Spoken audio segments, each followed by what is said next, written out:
My name is Claire Davidson, and for 6 years, I've been the punchline of my brother's success story.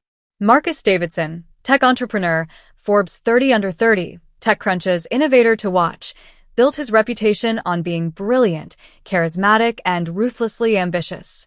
His company, Marcus Tech Solutions, developed AI-driven supply chain optimization software for Fortune 500 companies. By the time he turned 32, MTS had landed contracts with 7 major corporations and was valued at $380 million. My parents thought he walked on water. My extended family thought he was a genius. The business press thought he was the next Elon Musk. And Marcus thought I was an idiot. Claire's trying the entrepreneur thing, he'd say at family dinners, his voice dripping with condescension. She has a little online consulting business. It's cute. Cute. That was his favorite word for me.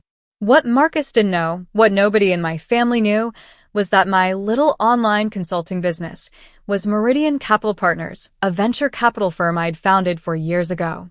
We specialized in early and mid-stage investments in tech companies with scalable models and strong fundamentals. Our portfolio included 19 companies across 6 sectors. Our total assets under management, $890 million. My personal net worth, $47 million.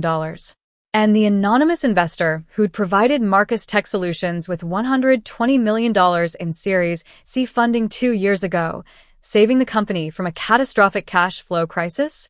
That was me. I'd invested in my brother's company through a web of shell corporations and intermediary firms specifically designed to hide my identity. Not because I was trying to be secretive for fun.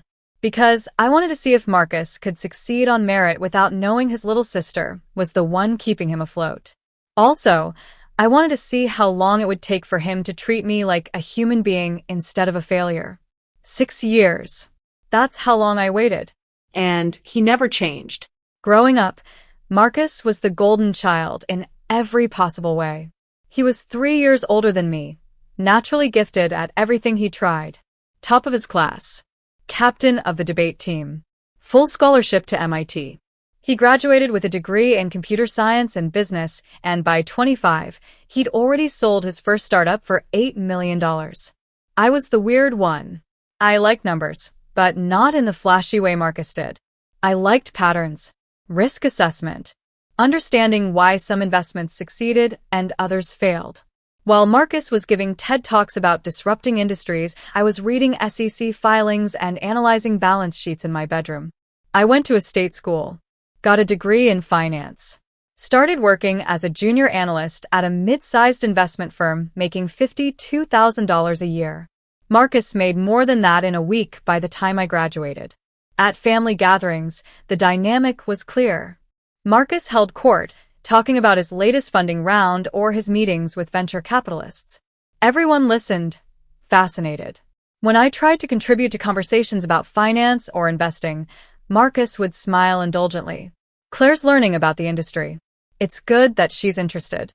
Like I was a child asking about grown-up things. My parents never questioned it. Marcus understands business, Mom would say. He's been successful. You should listen to him, Claire. So I stopped talking. I listened instead. And I learned. By the time I was 26, I'd saved $180,000 from my salary and aggressive budgeting. I took that money and made my first private investment, $50,000, in a small logistics software company that nobody had heard of. 18 months later, that company was acquired for $34 million. My stake was worth $2.8 million. I quit my job and started Meridian Capital Partners. For the first 2 years, I worked alone from my 1-bedroom apartment. I made investments carefully, methodically. I focused on companies with solid fundamentals that were overlooked by flashier VCs chasing unicorns. A cybersecurity startup, a healthcare data analytics platform, a sustainable packaging manufacturer. Most VCs wouldn't look twice at these companies. Too boring, too slow. Not sexy enough. But they made money. By year 3, my portfolio was worth $24 million. I hired my first employee, Daniel, a forensic accountant who'd worked fraud cases for the FBI. I needed someone who could dig deep into company financials and spot problems before they became disasters. By year 4, I'd raised my first external fund, $180 million from a group of family offices and high-net-worth individuals who valued my steady, unsexy approach to returns. That's when Marcus came back into my life in a new way. It was Thanksgiving, and he was talking about MTS Series C fundraising round. "We're raising $150 million, he announced proudly. "We've got interest from 3 major firms. This is going to put us on the map." I watched him across the table, so confident, so certain. What I knew, because Daniel had flagged it during his regular market analysis, was that Marcus Tech Solutions was in trouble. Their burn rate was catastrophic. They'd overhired by 40%. Their 2 biggest clients were quietly negotiating out of their contracts due to software performance issues. MTS needed that $150 million not to grow. They needed it to survive. And from what Daniel had found, none of those 3 major firms were actually going to invest. They'd done their due diligence and quietly backed away. Marcus was 3 months from bankruptcy, and he had no idea. I went home that night and ran the numbers. MTS had good core technology. The supply chain optimization software was genuinely innovative. But Marcus was a terrible operator. He spent money like it was infinite, hired people for prestige instead of productivity, and made strategic decisions based on ego rather than data. But the technology was solid. And with the right oversight, MTS could be worth $2 billion in 5 years. I made a decision. I structured an investment through 3 layers of shell companies. Meridian Capital invested in Apex Holdings. Apex Holdings invested in Summit Ventures. Summit Ventures invested $120 million in Marcus Tech Solutions as their anonymous Series C lead investor. Marcus never knew it was me. I installed 2 people on his board as part of the investment terms. Sarah Chun, a COO who'd scaled 4 companies from $50 million to $500 million plus. And Robert Martinez, a CFO who specialized in turning around companies with burn rate problems. Between Sarah and Robert, they quietly fixed MTS operational disasters. They cut the burn rate by 60%. They renegotiated the client contracts. They restructured the company from the ground up. Within 18 months, MTS was actually profitable. Marcus, of course, took full credit. "I turned this company around," he told Forbes in an interview. "I made the hard decisions to cut costs and focus on what matters." He had no idea that every hard decision had been handed to him by the 2 board members I'd installed. And I didn't tell him. I wanted to see if success would change him. If becoming genuinely successful, not just successful because I was secretly bankrolling him, would make him humble, make him kind. It didn't. While Marcus was giving interviews about his turnaround genius, I was quietly building an empire he couldn't imagine. Meridian Capital Partners grew. By year 5, we were managing $620 million across 23 portfolio companies. Our returns were consistently outperforming the market by 18 to 24%. We became the firm that other firms called when they needed due diligence done right. I hired 12 more employees. Analysts, associates, partners who shared my philosophy. Boring wins. Steady wins. Sustainable wins. We weren't chasing unicorns.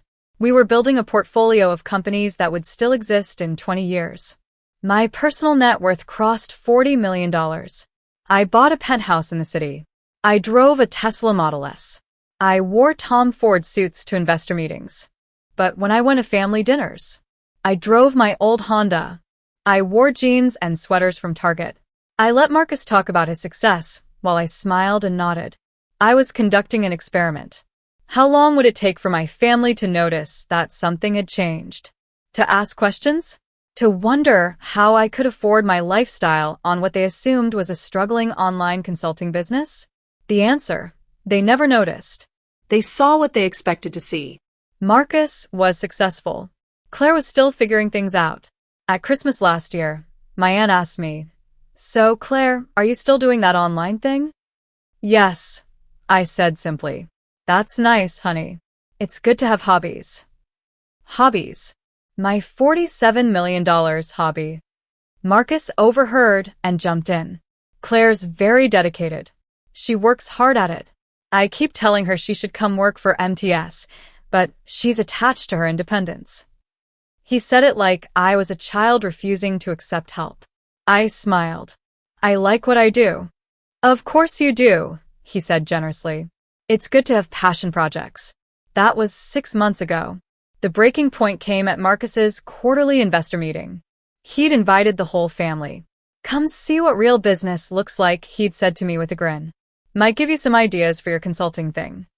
I almost said no. But something made me go. Maybe curiosity.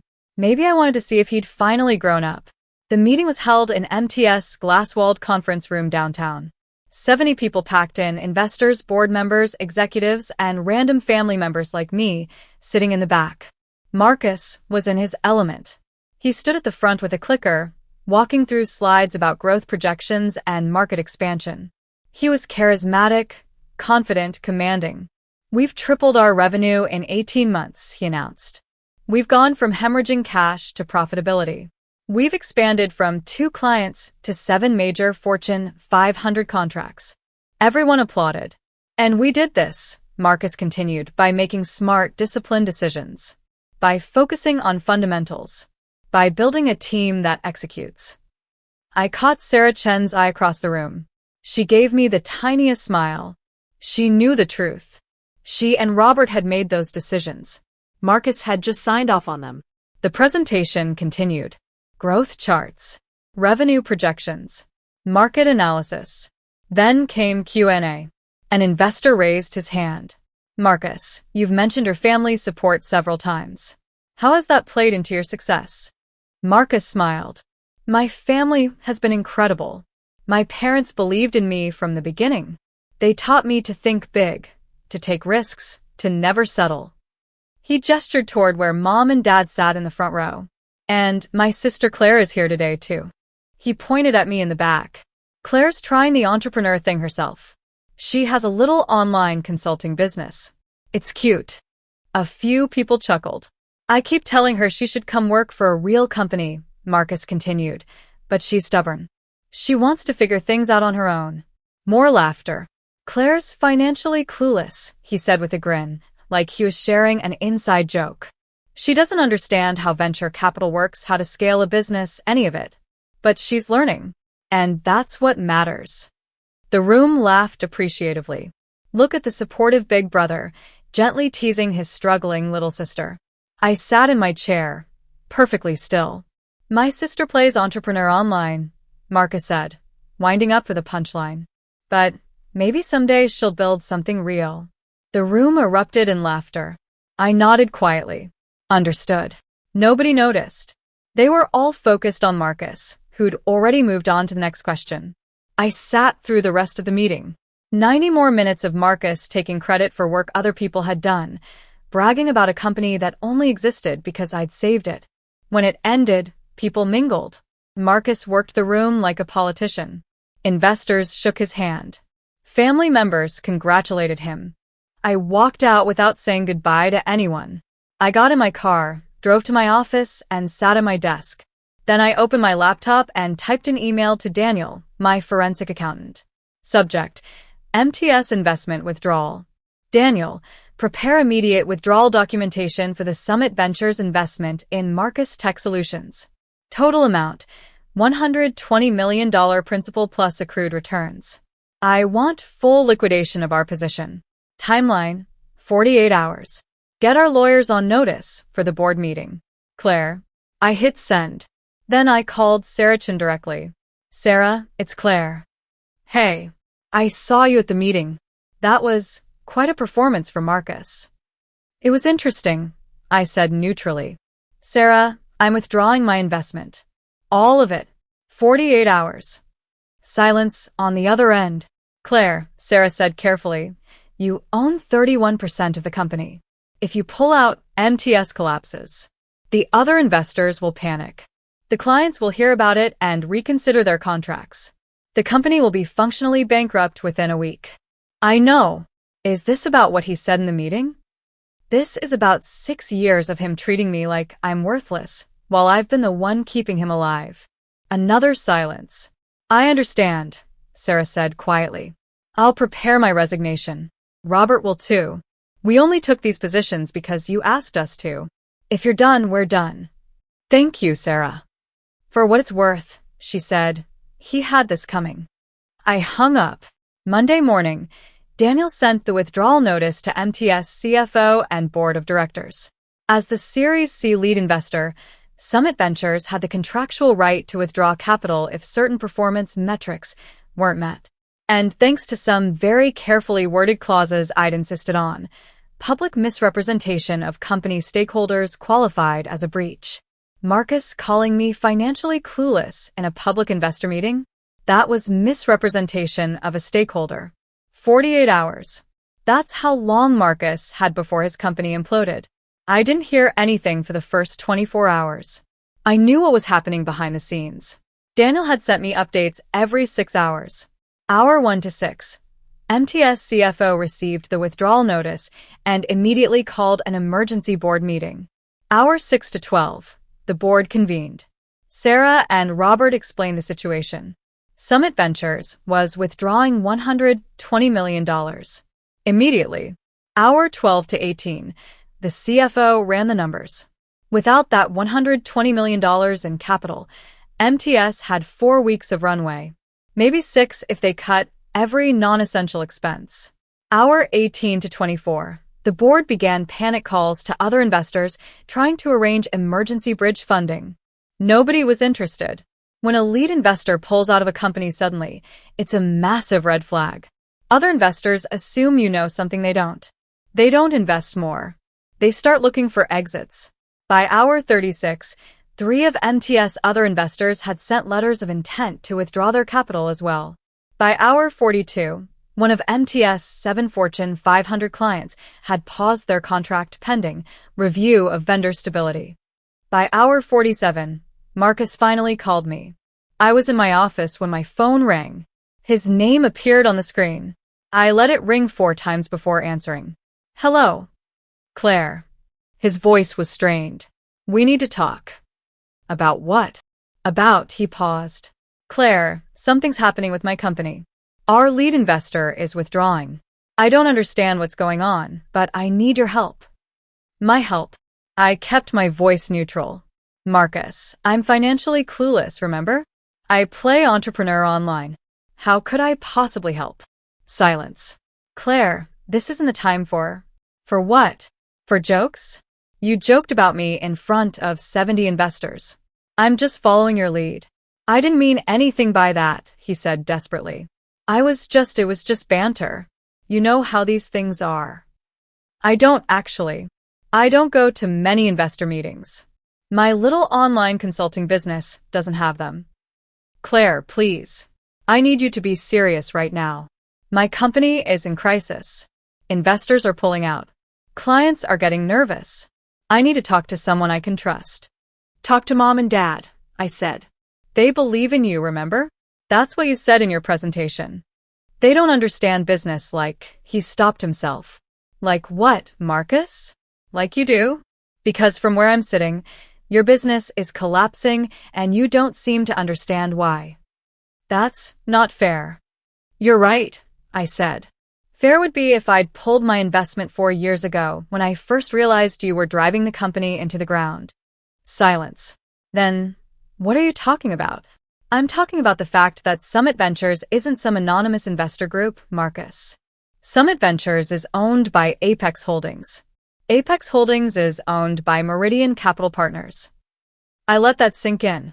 Meridian Capital Partners is my company. I'm the anonymous investor who gave you $120 million. I'm the one who saved your company from bankruptcy. And I'm the one who's pulling out. The silence on the other end was so complete, I thought the call had dropped. You. His voice was barely a whisper. Me. The financially clueless sister who plays entrepreneur online. That's not possible. You don't have that kind of money. I have $47 million, actually. And Meridian manages $890 million in assets. We're the boring VC firm that nobody writes about because we're too focused on making money instead of getting press coverage. Jesus Christ, Marcus Briated. You've had this kind of money and you never said anything? Why would I? So you could mock me at family dinners with better information?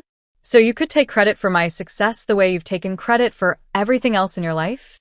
I never. You've spent 6 years treating me like I'm stupid, I interrupted. 6 years of dismissing me, belittling me, using me as the punchline to your success story. Did you know Mom asked me if consulting was my hobby? A hobby, Marcus. I didn't know. Because you never asked. In 6 years, you've never once asked me about my business, about my life, about anything that matters to me. He was quiet for a long moment. Claire, I'm sorry. I'm really sorry. I didn't realize. You're not sorry, Marcus. You're scared. There's a difference. That's not true. I'm sorry I hurt you. I'm sorry I didn't take you seriously. But please, you can't destroy my company over this. There are 380 employees who'll lose their jobs. There are clients depending on us. There are other investors. Other investors who are already withdrawing because they're smart enough to see that without my capital, MTS is worthless. And those 380 employees? They're talented people who will find better jobs at companies with competent leadership. Claire, please. The desperation in his voice was striking. This was a Marcus I'd never heard before. I have a meeting in 5 minutes, I said. But my CFO is scheduled to meet with your board on Thursday to finalize the withdrawal. I suggest you spend the next 48 hours figuring out how you're going to explain to Forbes why the company they profiled is suddenly filing for bankruptcy. Wait. Don't hang up. What if there's a way to fix this? There isn't. What if I apologize? Publicly? What if I tell everyone the truth about who you are? I almost laughed. You think I want credit, Marcus? I don't need credit. I need you to understand that actions have consequences. Then what do you want? I thought about that question. What did I want? I want you to know what it feels like, I said finally. I want you to know what it feels like to work hard, to build something real, to succeed, and then have someone you love treat you like you're worthless. Claire. 48 hours, Marcus. That's how long you have before your company dies. I hung up. 30 seconds later, he called back. I declined the call. He called 6 more times over the next hour. I declined them all. Then my phone exploded with texts. Marcus. Claire, please, we need to talk, Marcus. I'll do whatever it takes, Marcus. Name your terms, Marcus. I'm begging you. I turned off my phone and went to dinner with my partners. Thursday morning, I walked into Marcus Tech Solutions for the first time ever. The office was chaos. People were crying at desks. Executives were rushing between conference rooms. The receptionist barely looked up when I gave my name. Conference room C, she said automatically. 3rd floor. I took the elevator up. Daniel was already there, along with our legal team, 3 attorneys from Portland and Associates, the firm we used for complex negotiations. Sarah Chin was there too, looking tired. Robert Martinez sat next to her, reviewing documents.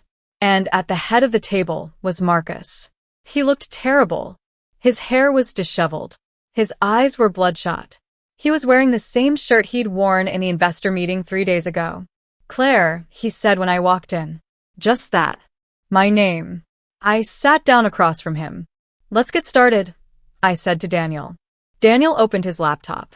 As outlined in the withdrawal notice, Meridian Capital Partners, through its subsidiary entities, is exercising its contractual right to withdraw $120 million in invested capital from Marcus Tech Solutions, plus accrued returns of $18.4 million, for a total withdrawal of $138.4 million. He pulled up a document on the screen. MTS current liquid assets total $31.2 million. Current liabilities total $87.6 million. Without the Meridian capital, MTS has insufficient assets to meet its obligations. He showed the next slide. Additionally, as of this morning, 3 other investors, Redwood Ventures, Summit Capital, and Tech Forward Investments, have filed notices of intent to withdraw their combined $43 million in capital. Marcus's face was gray. This brings total investment withdrawal to $181.4 million. MTS will be functionally insolvent by close of business tomorrow. Robert Martinez spoke up. We've contacted every possible bridge lender and emergency investor. Nobody's interested in a company whose lead investor is withdrawing. Sarah added quietly, we've also received notification from 2 clients, Brennan Industries and Core Logistics, that they're terminating their contracts pending review. That's $34 million in annual recurring revenue gone. Marcus looked at me. Claire, please. There has to be something we can do. I leaned back in my chair. Tell me, Marcus. What exactly do you think you bring to this company? What? I'm serious. What do you do? What value do you add? I'm the CEO. I built this company. You built software, I interrupted. 6 years ago, you built good software. And then you raised money, hired too many people, spent wildly, and nearly bankrupted the company before I stepped in. I pulled out a folder. Do you know what Sarah and Robert have been doing for the past 2 years? He looked at them, confused. They've been running your company, I said flatly. Every cost-cutting measure, every strategic decision, every client negotiation. That was them. They report to me, Marcus. Not to you. His face went pale. You've been controlling my company? I've been saving your company, I corrected. Over and over again. Because you're a terrible operator who makes decisions based on ego instead of data. I opened the folder and started pulling out documents. March 2022, you wanted to hire 50 new engineers to build a blockchain integration that no client had asked for. Sarah killed it. You never knew. Another document. July 2022, you approved $2.8 million in marketing spend for a Super Bowl ad. Robert cut the budget to $400,000 for targeted digital campaigns. You thought you made that decision. Another. January 2023, you were about to commit to a $40 million office expansion. Sarah renegotiated to a smaller space and saved $31 million. You signed off thinking it was your idea. I kept going. Document after document. Decision after decision. For 2 years, I've been puppeteering your success through Sarah and Robert.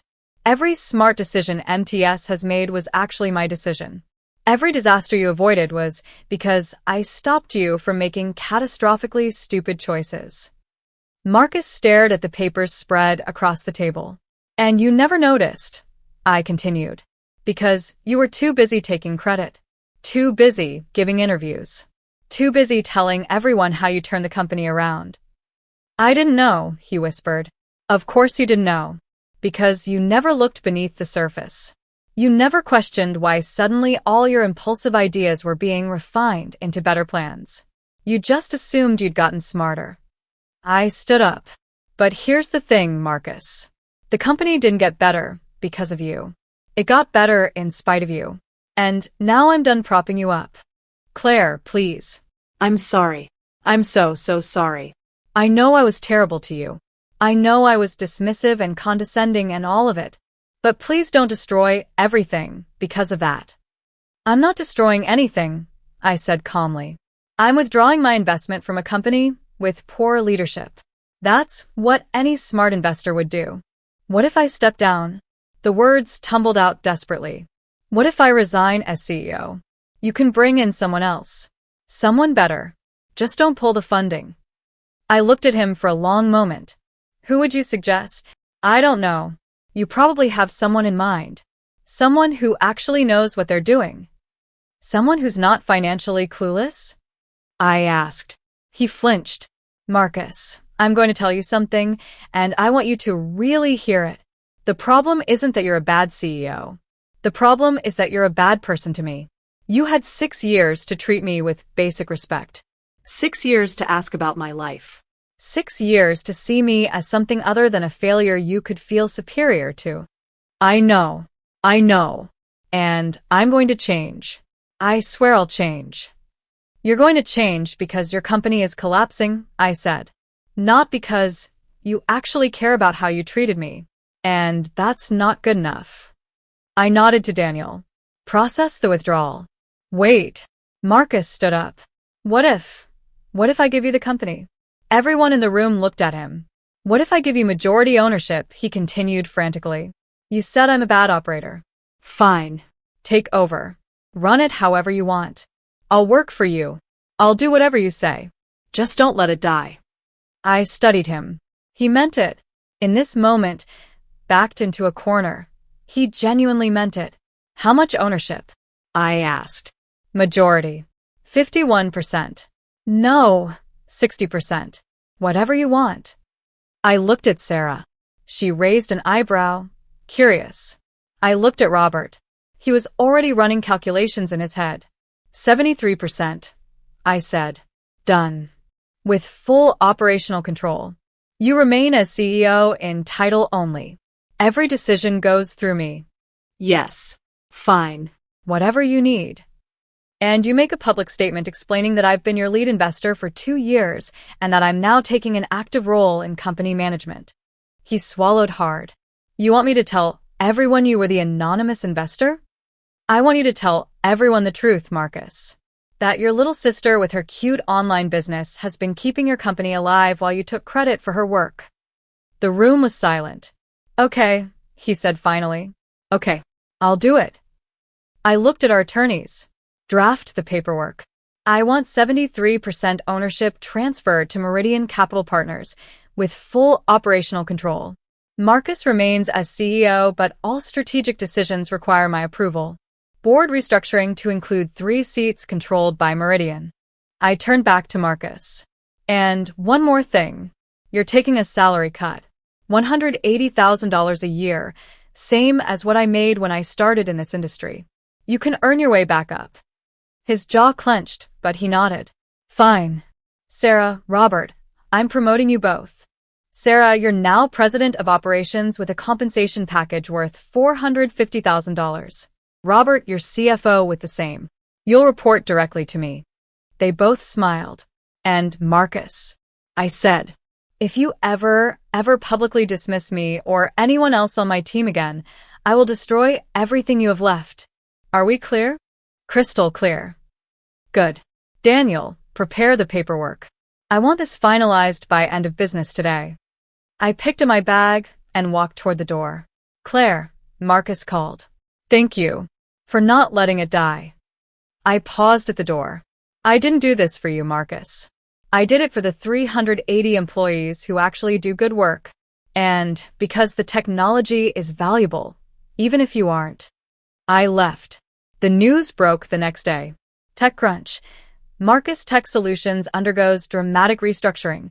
Founder's sister revealed as major investor. Forbes. The silent backer. How Claire Davidson built a $890 million VC firm while her brother took credit. Business Insider. Family drama in Silicon Valley. The investor who saved her brother's company, then took it over. The articles were brutal. Journalists had done their research. They'd found my track record at Meridian. They'd interviewed other founders I'd backed. They'd calculated the returns. And they'd asked Marcus directly, did you know your sister was this successful? His answer, printed in Forbes, no. I'm ashamed to say I never asked. I assumed she was struggling, and I treated her accordingly. I'm grateful she saved my company, but more than that, I'm sorry I never saw her clearly. It wasn't much, but it was honest. The restructuring happened fast. I installed myself as executive chairwoman. Sarah and Robert took over day-to-day operations. Marcus kept his CEO title, but he was essentially a figurehead, managing relationships with existing clients while Sarah and Robert made all real decisions. Within 3 months, we'd stabilized the company. The panicked investors came back. The clients renewed their contracts. We closed a new $40 million Series D round at a $520 million valuation. Within 6 months, MTS was thriving again. And Marcus was learning what it meant to work for someone else. To have his ideas questioned. To be told no when he wanted to make impulsive decisions. He was learning what I'd known all along. Success isn't about being the smartest person in the room. It's about being smart enough to listen to people who know more than you. 8 months after the confrontation, I got a call from Marcus. Claire? Do you have a minute? I have a meeting in 20. This won't take long. I wanted to ask if you'd have dinner with me. Not a business dinner. Just siblings. I was quiet for a moment. Why? Because I've spent 8 months working for you, and I'm realizing I don't actually know you. I don't know what you like, what you care about outside of work, what you do on weekends. And I want to know, not because I have to, because I want to. That's a nice speech, Marcus. It's not a speech. Claire, I've been going to therapy, working through a lot of things. And one of the things I'm learning is that I've spent my whole life needing to be the best at everything. And when you were good at things, I couldn't handle it. So I dismissed you, made you small in my head, so I could feel big. He paused. That was cruel and wrong. And I'm sorry. Really sorry. Not because you're my boss now, but because you're my sister and you deserved better.